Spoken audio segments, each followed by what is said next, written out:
We ended our last session with John Knox returning to Great Britain alongside the other Marian exiles from the continent when Elizabeth I takes the throne. But due to his poor reputation among the English reformers from the continent and also his unfortunate tract, the first blast of the trumpet against a monstrous regiment of women, in which he outright condemns as ungodly and unbiblical female monarchs, Queen Elizabeth, perhaps unsurprisingly, refuses him a passport to travel through English lands, and this delays his arriving in Scotland until 1559. And when he arrives, we have war and conflict. Taking up residence in the well-defended city of Perth, Knox preaches against Roman Catholicism, and his preaching rouses a Protestant rebellion and mob who ransack the church, riot across the town, ransack some friaries and monasteries, and destroy all the images and relics that they can find. After the threat of an army coming after him from the monarchy of Scotland, he moves to St Andrews.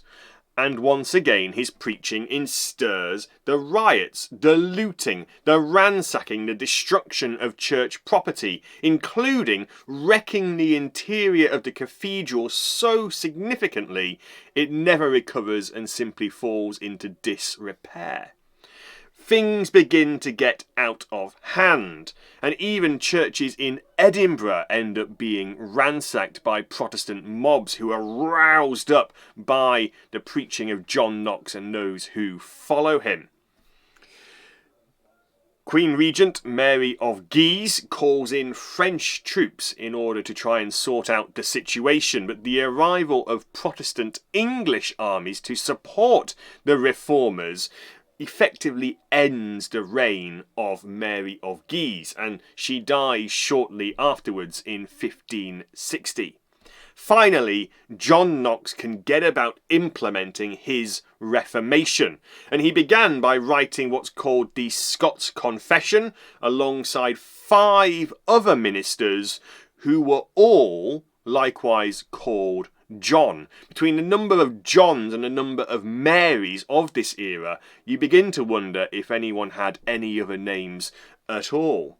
Parliament ratifies the Confession of Faith, they remove the authority of the Pope across Scotland, they ban the practice of the Roman Catholic Mass, and they condemn all religious beliefs contrary to Reformation ideals. The final task was the reform of the church proper, the Roman Catholic Church, into a reformed Protestant kirk, the Church of Scotland as it is known today.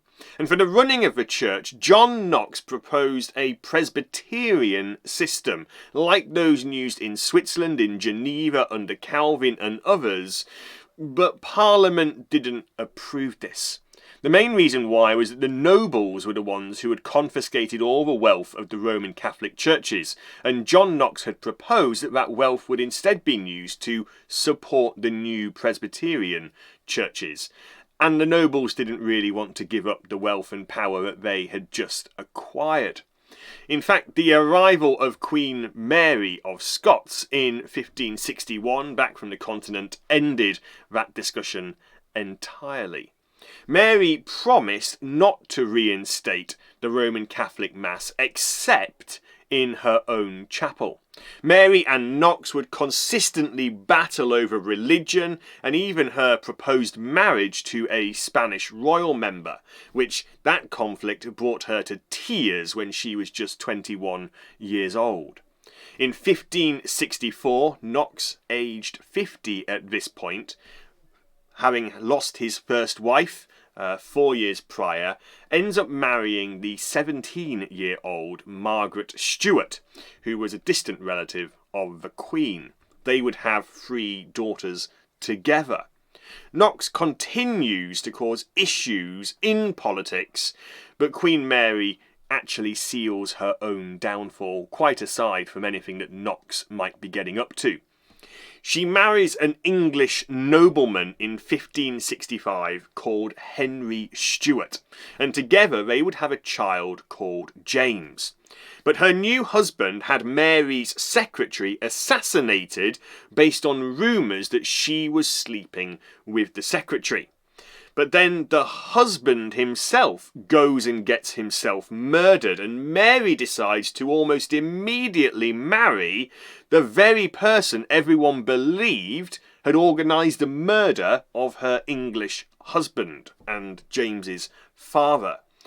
Unsurprisingly, Mary is arrested for being involved in the murder of her previous husband in some way, and her young son James, just 13 months old at the time, becomes James VI of Scotland, with John Knox himself preaching at the coronation service.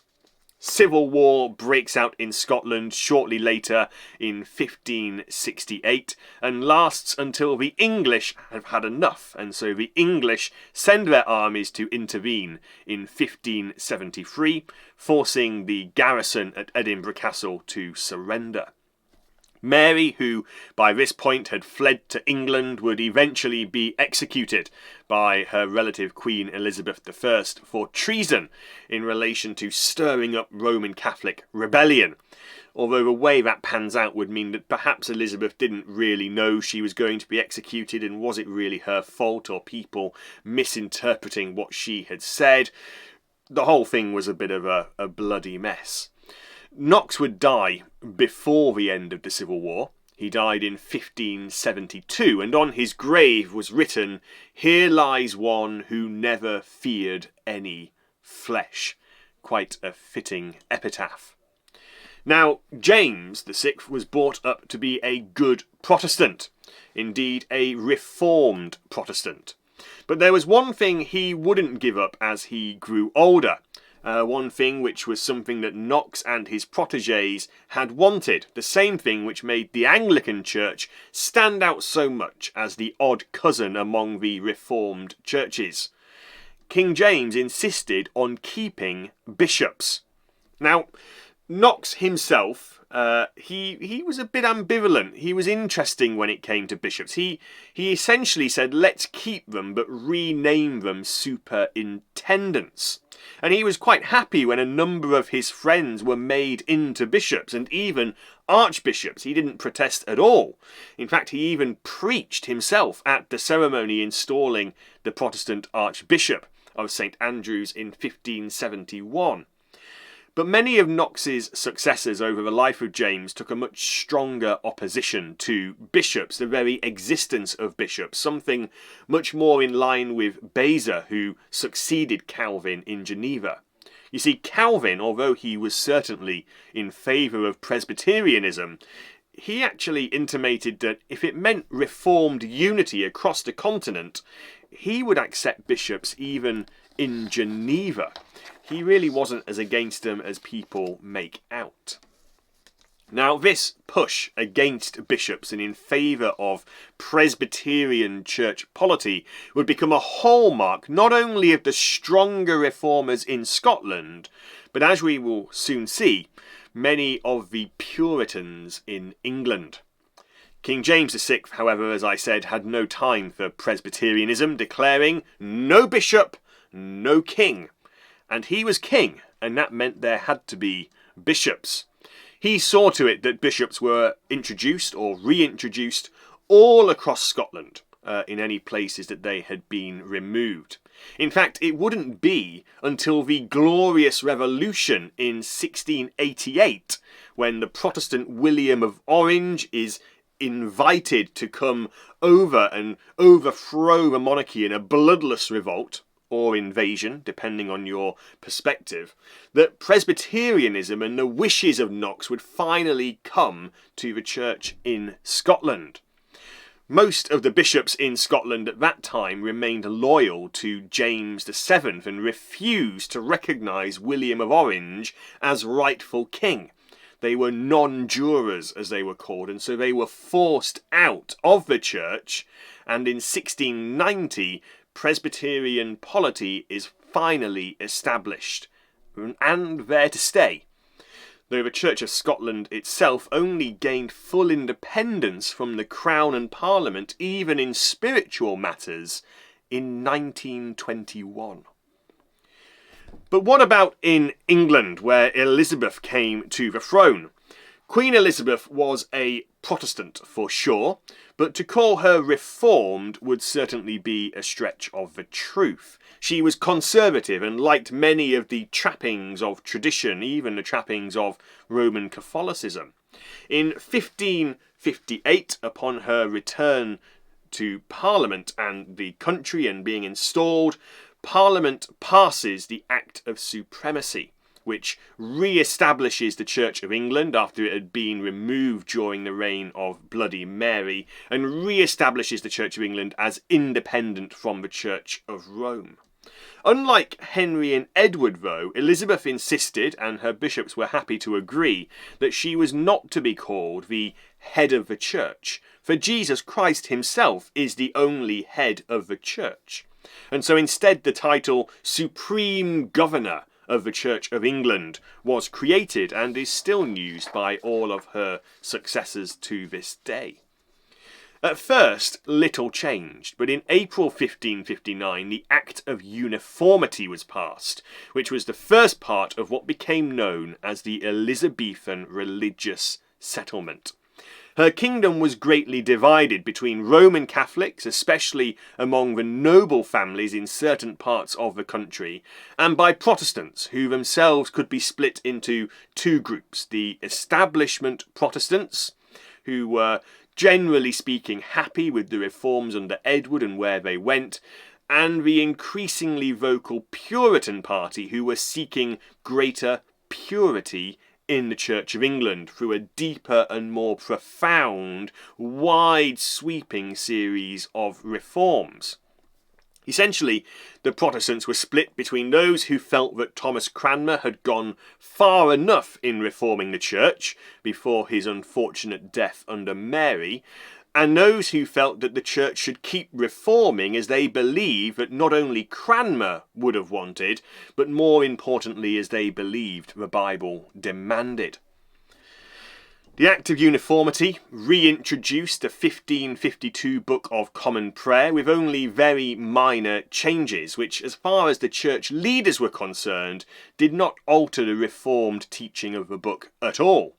The 42 Articles of Religion and the Ordinal from the time of Edward were also reinstated. At first, there appeared to be a bit of leeway for people to wear more traditional Roman Catholic vestments, but opposition to this was so strong that it got nowhere and ended very swiftly.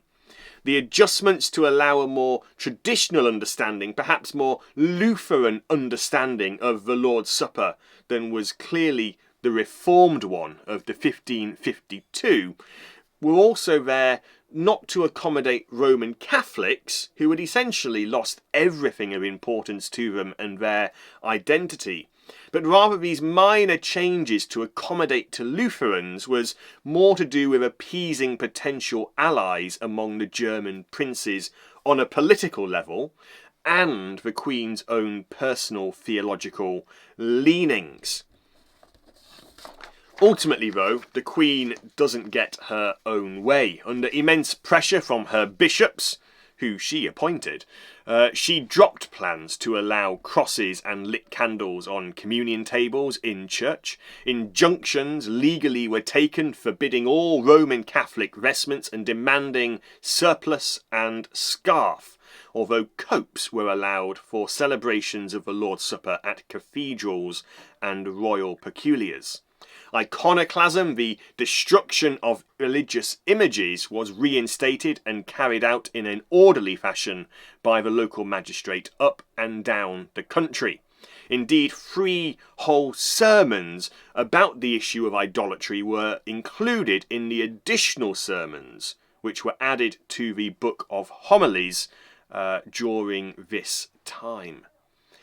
The rubric which said that there was to be no adoration of the bread and wine was left out of the prayer book, but it would eventually come back in 1662. Nonetheless, the articles themselves made very clear that Jesus was not to be considered present in or under or around the bread and wine themselves. They were reformed articles of religion.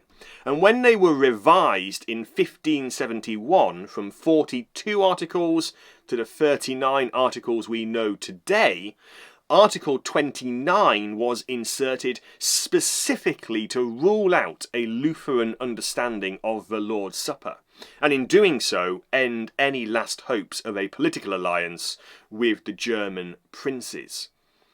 We all remember how strongly Luther opposed those who disagreed with his theology of communion. That continued, and essentially the inclusion of Article 29 ended any possible alliance between England and the German princes. England's theology of the Lord's Supper was therefore clearly reformed. Now, these very Protestant changes and the legal enforcement of them led to revolt by some of the northern earls, which was ultimately suppressed, and the decision to be Roman Catholic after that point was then considered treason against Her Majesty, who was to be recognised because of the Act of Supremacy and the Act of Uniformity as the supreme governor of the Church of England and rightful monarch of all the lands of England. The execution of Roman Catholics up and down the land, both of priests and what were called recusants, that is, those who refused to attend Church of England services due to their loyalty to a pope, well, the execution of these groups began in 1577. Slightly fewer Roman Catholics were killed under Elizabeth than Protestants under Bloody Mary, but the persecution was still very real. The material difference, though, was that the Roman Catholics killed under Elizabeth were executed for treason and not for their faith and beliefs themselves. They were not burned at the stake for heresy, as the Protestants had been under Mary. No, these were executions about politics more than faith, and they were political executions by hanging and beheading and the like. By the time Elizabeth dies in 1603, Roman Catholicism has basically collapsed entirely across England, outside of a small handful of noble households. One example local to East Yorkshire being the Constable family of Burton Constable Hall. In 1580, there was increasingly present and growing what became known as a Calvinist consensus in England, an agreement with the theology of Calvin becoming the consensus among all the leaders and ministers of the Church of England. The majority of ministers and bishops were happy with the reforms, back to Cranmer's prayer books and ordinal and articles of faith. They didn't see a need to remove episcopacy, to remove bishops, or to remove Protestant robes of ministers, none of which were exclusively clerical garments. But despite this Calvinist consensus, this Reformed consensus, hotter-headed Protestants became known as Puritans, and some of them wanted to introduce Presbyterianism and further reforms.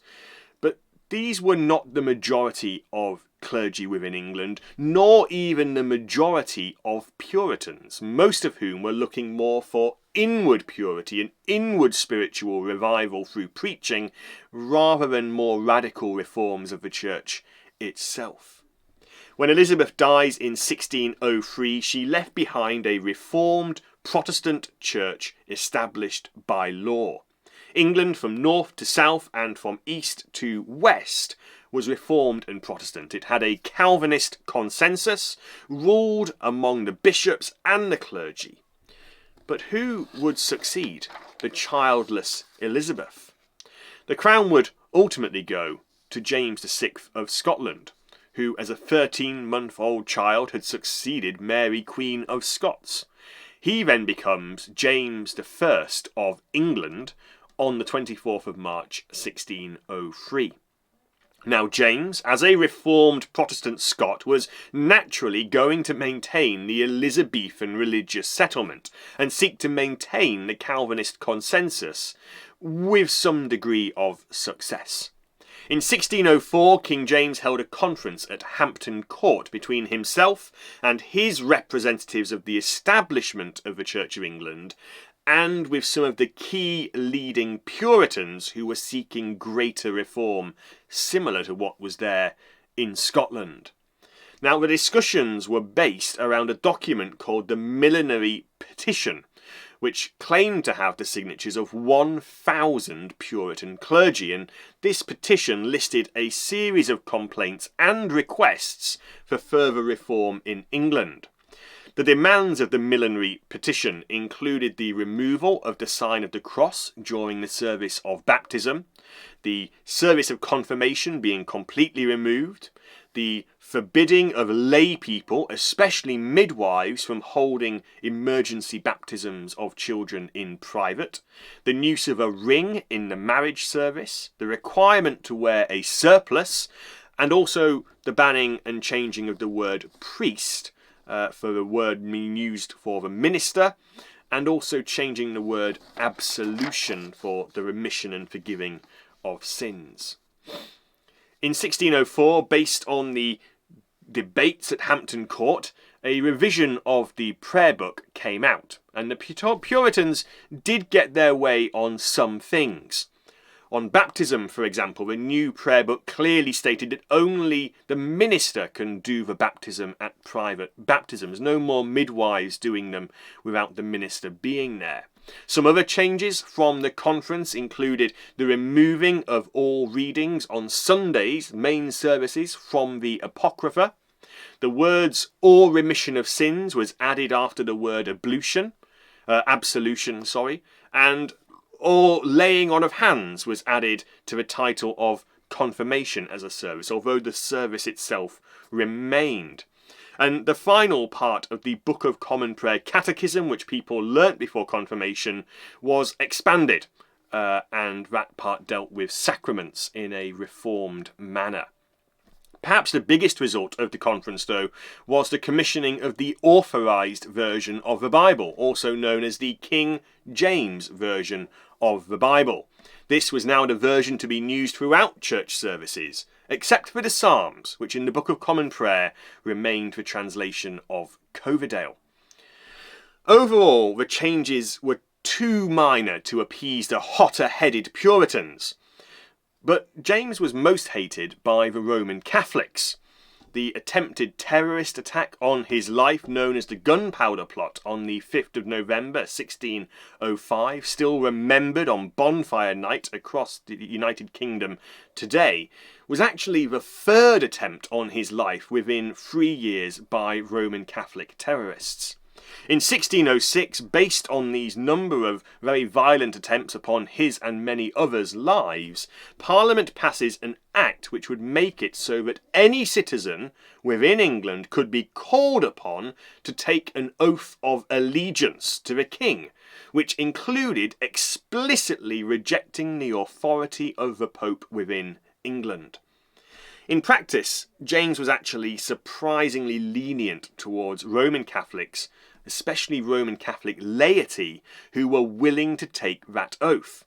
He himself only considered it to apply to secular, political matters, and was quite happy for people within their own hearts to do whatever they wanted. But this leniency towards obedient Roman Catholics was seen as a weakness by the hotter-headed Puritans, who accused him of being a sympathiser with Rome. These more extreme Puritans were increasingly incensed when James allowed a group of people who would later be known as the Caroline Divines, Caroline coming from the name of his son Charles and the reign which he would have, the Caroline Divines such as Lancelot Andrewes, John Overall, and especially future Archbishop of Canterbury, William Laud. And these are people who James allows to begin to gain authority and prominence within the church. You see, it was suspected that these churchmen, these Caroline Divines, were in favour, or at least leaning towards what was known as Arminianism, that they were not true Calvinists, like the Puritans, and like the official teaching of the Church of England. Indeed, writing specifically against Calvinism, against Reformed thinking, was actually censored in England until 1624. James himself was clearly a Calvinist, personally writing against supporters of Arminius. But who was Arminius? What did he have to do with Calvinism and Arminianism? That is the topic of our final session, which will look at the Synod of Dort, an ecumenical council of Reformed churches, which was unsurprisingly, given the Church of England was internationally recognised as a Reformed church, attended by the Church of England.